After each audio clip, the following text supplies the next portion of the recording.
Anyone can see it. It merely takes looking at it to see that there is a difference. Letterpress puts a bite into the paper. There is a three-dimensional quality that no other printing method can equal.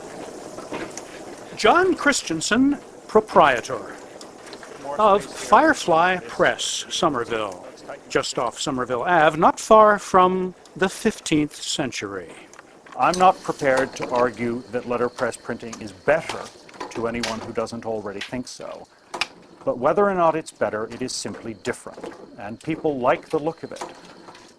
A look that goes straight back to Gutenberg. Crisp, tangible, deferential to classic typography, its thicks and thins. Every character on the page a direct impress of an inked surface, once wood, now steel or lead. You are dealing with physical stuff. Letters are things, not pictures of things. And when you assemble metal type, you are obliged to acknowledge and accept that. I do not find that a problem. If I were to be sat down at a computer and told, here, you can do whatever you want, I wouldn't know what to do. There would be too many choices.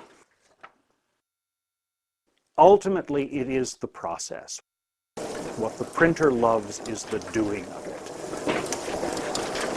Real production pressmen could be doing this at 2,000 impressions an hour, but we've never been in that much of a hurry. Much of the type cast as needed on the premises.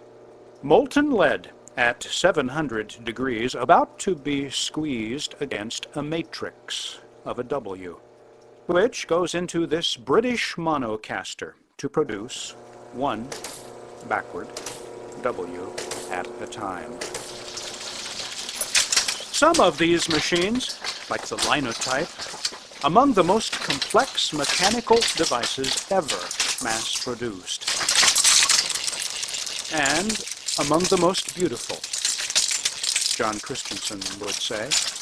Engineers of that day thought in organic metaphors.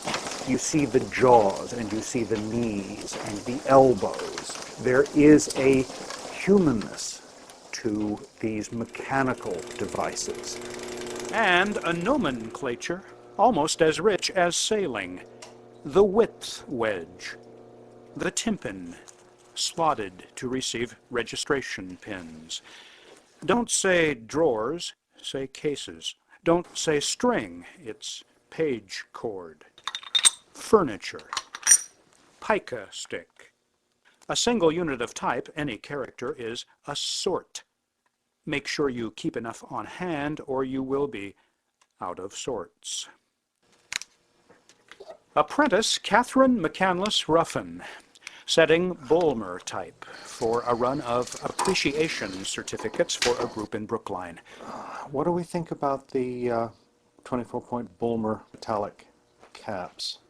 I think they're a little too much. They're a bit distracting, actually. Yeah. A modest job it is. Still, you take pains. A 72nd of an inch matters. So I think we want to add maybe 6 points. Why don't we say another 6 points there? Color you do by eye, not by mere catalog number. What I'm trying for is a New Englandy summery green, or deciduous green. Now I do notice we have a couple of damaged characters. Yep. Pictorial elements are doable in letterpress from engravings by others, but at Firefly, typography is always trump. When John Christensen can't find a Maltese cross engraving to harmonize with a favorite typeface, he builds one, mitering off the ends of 4 uppercase I's, which snuggle into a typographic Maltese cross for this ordination announcement. The nicest thing as anyone has ever said about my work is it's always so suitable to the purpose. Yes, make it attractive, but make it be what the text needs it to be. whereas in the wild and woolly world of computer typography, there are no rules.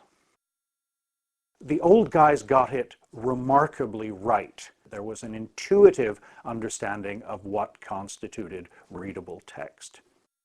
And so you can be at home with letterpress. It will die, eventually, because people will no longer remember how to do it. So how do you feel about that? It's okay. I'm only responsible for my watch. I'm thankful every day that I get to do this. In Somerville, this is Chuck Kramer at large.